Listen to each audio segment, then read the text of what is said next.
Quiet, quiet on the set. We're live in 3, 2, 1.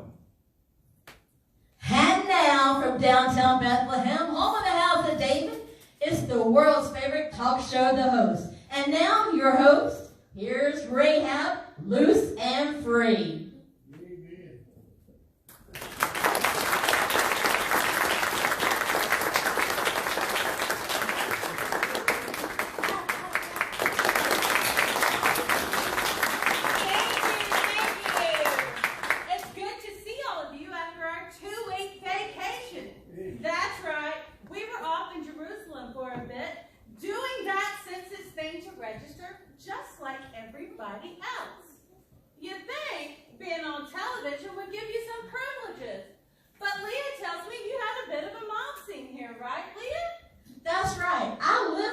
Bethlehem, so I was amongst all of it. It was crazy. There were people everywhere. But you know what? I made a few bucks renting out the stable in the back. But people were wandering the streets all night long, and boy, did they have some stories to tell. Wild stories? Well, there's our answer for sweet sweets. Anyway, that leads us to our topic for tonight. People who came to Bethlehem because of a vision. First up, let's welcome a group of shepherds.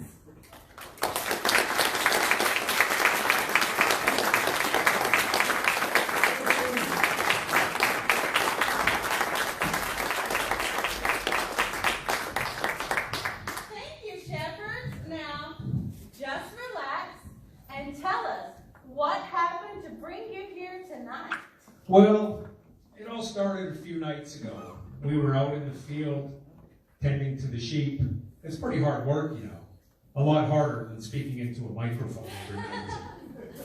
And you know, those sheep wander all over. They're always getting lost and getting their paws stuck in brambles. And you know, they never sleep when they should. We finally got them all together, and we were trying to eat our dinner when we heard a sound. What kind of sound? I've tended sheep a long time, and it's a sound I've never heard before. It sounded like tinkling bells and singing. Glory, glory, glory, glory, glory, glory,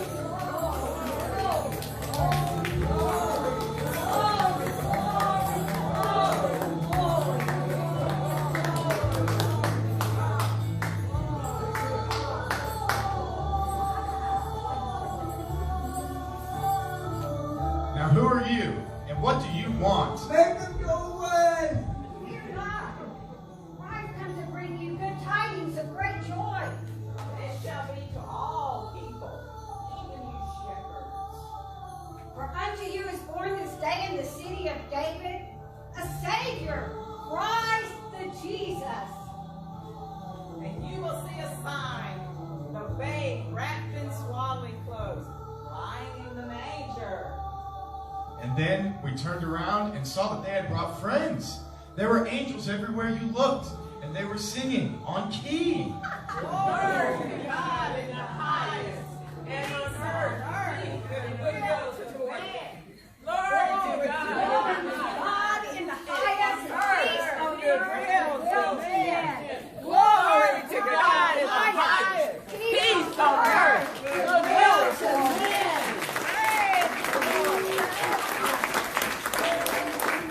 Just like that, they were gone. Just like that? Just like that. Wow, what do you guys think? That was some vision, huh? Well, what did you do then? Well, we knew the city of David was Bethlehem. Shepherds aren't all that dumb, you know. Well, some of us shepherds. And we knew Bethlehem was about a day's journey from where we were. So we gathered up the sheep and we headed towards Bethlehem. Funny thing is, it's like those sheep knew something special was happening because they didn't give us a problem rounding them up. And just like the angel said, we found the baby lying in a manger with animals all around him, and he was wrapped up just like a mummy. That was a swaddling clothes, dummy. And besides, his head wasn't covered. Okay, let's cool it. Our shepherds who just can't get along show us next week. Let's take some questions from the audience. Hi, shepherds. Thanks for taking my question. First of all, one shepherd over there, you were kind of rude to your coworker, and maybe you want to change that up because it's not really good for company morale. But here's my question. I do have a legit question. Here's my question. Did you guys really go all that distance just because a group of angels asked you to and told you to? Do you really want to argue with angels? No. Probably a good idea. Yeah. Thank you. Okay, well, thank you, shepherds. Everyone, let's give a big hand for the shepherds.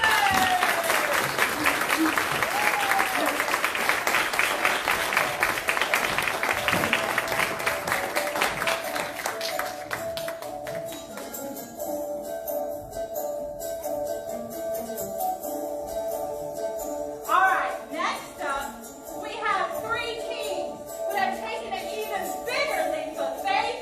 Let's welcome them.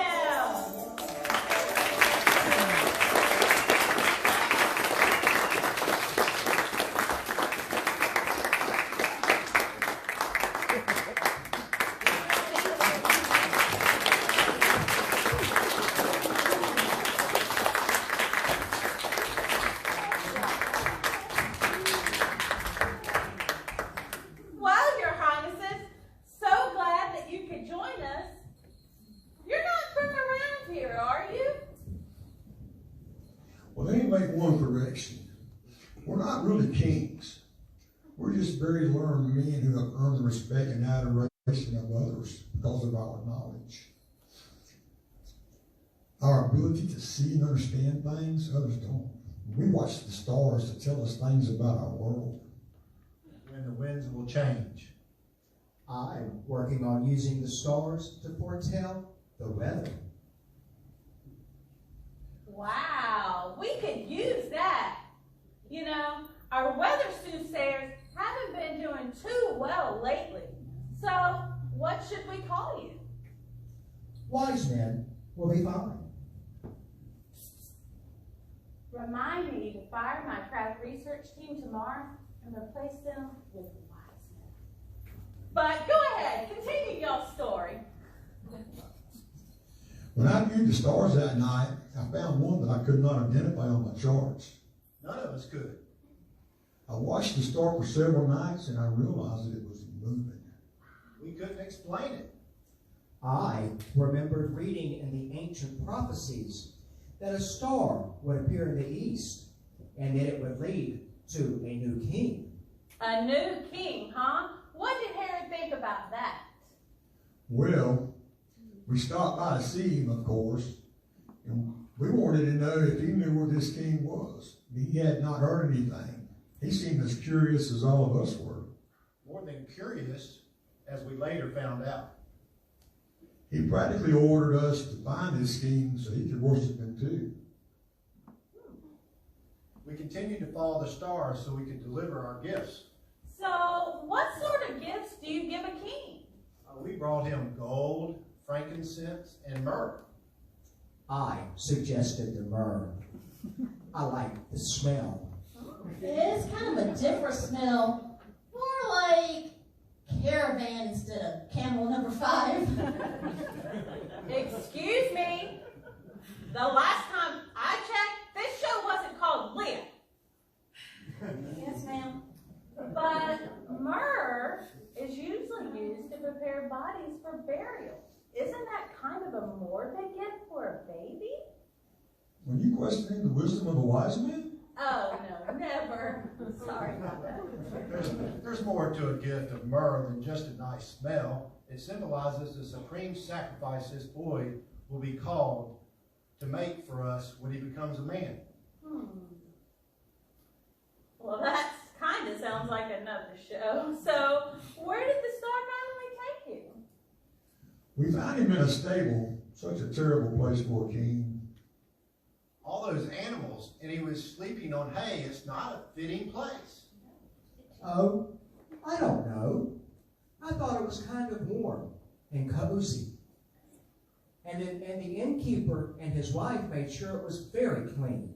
The hay was freshly pitched, not like that chewed by the animals. It was serene and quiet. And now I know this sounds crazy, But I even feel like the animals were in awe of it all. They just kept watching the baby and making quiet, contented sounds. Wait, the animals even noticed? Hey, Rahab, what about that for tomorrow's show's topic? Animals that stood watch over a king. What about talk show announcers living in barns because they kept upstaging a star? I'm going to go check on the next guest. It's hard to find good help. Sorry about that, but please continue. Prophecies say this king will be a man of sorrows and acquainted with grief. I think the humble setting couldn't have been more perfect. There's a lot of truth in that, I guess. Anyway, we gave the child our gifts. And we told the parents what Herod had said. But then, as we were starting back, I had a very troubling dream. An angel warned me not to return to Herod because, out of his jealousy, he would harm the new king and us. And we tend to believe his dreams. They're usually right. Unlike his weather forecast. So we mapped out a different route, and we'll be going home another way. Speaking of which, we should be going. Yes, we have a long journey ahead. And besides, our camels are double parts. Well, thank you for being on our show. Ladies and gentlemen, our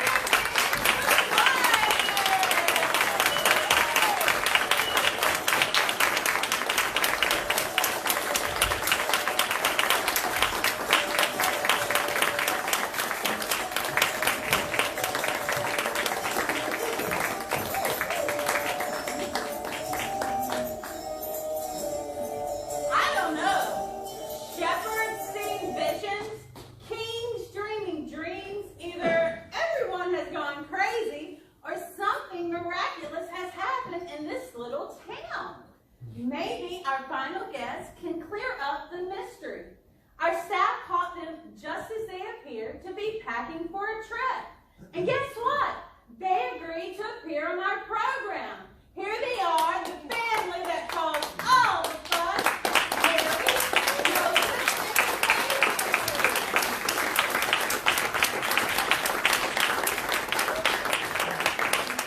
Mary, Joseph, I can't thank you enough for coming to visit with us. Well, we have to be going soon. We have to get to Egypt. The dream the wise man talked about, Joseph had the same dream. The angels told us to take our baby and go to Egypt because Herod means to harm him. We don't know exactly what Herod is cooking up, but he's probably so jealous of some other king coming to take his place, he could try to kill our son and maybe even other little boys. And we don't want that to happen. He's already special to us. He is very sweet. And too important for all of us to allow any harm to come to him. This baby has a special destiny. He's mine, but he really belongs to all mankind, everywhere. And I mean, the angels told me he was coming. Wow. What did you name him, Mary? We call him Jesus. Not a common name. What made you choose it? The angel told me that was to be his name. It's a name that carries some pretty heavy baggage. The angels also told me that it meant that he would save the people from their sins. And we don't argue with angels either. I know you two are in a hurry, but our audience must have a bunch of questions. Can you answer a few? Sure. Wasn't this child foretold in the prophecy supposed to be a descendant of David? Joseph is from David's family. Joseph, what do you do for a living? I'm a carpenter. No offense, but if this is the Messiah we've all been waiting for, wouldn't you think God would have chosen a more distinguished family member as a father? You know, like a chief priest or leader of the temple, or maybe even a wealthy merchant. No offense taken. I know I'm the humblest branch of the Jesse tree. I think you're missing the point here. Just like Herod, Jesus didn't come to be a human king, someone who will knock Herod off the throne and rule in the great palace? Jesus' kingdom is not of this world, but of heaven. He didn't come just for the wealthy merchants, but for the innkeepers and the shepherds, all the farmers and the people that run the poorest stalls in the marketplace. Even beggars and drunks and thieves, and shallow, sleazy, but not soulless talk show hosts. Amen. Mary, Joseph, I know you two have to leave now, but my staff has arranged for you to have a safe escort out of the city and on into Egypt. And thank you for sharing this very special child with all of us. Ladies and gentlemen, let's give Mary and Joseph a hand.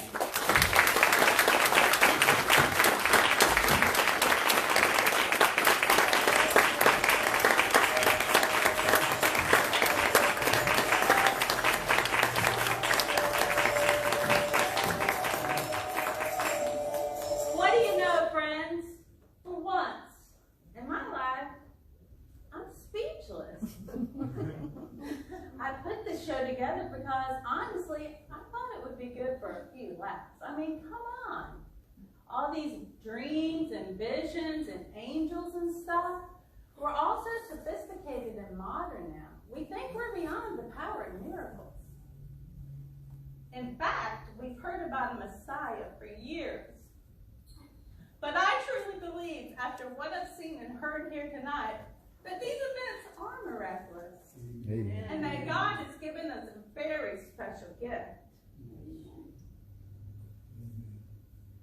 But remember, giving the gift is only part of the action. It isn't truly a gift until it's opened, accepted, acknowledged with thanks. I just want to say thank you for joining us on the talk tonight. And I hear that camel traffic on the freeway is crazy. So good night, everyone, and thank you for joining the talk.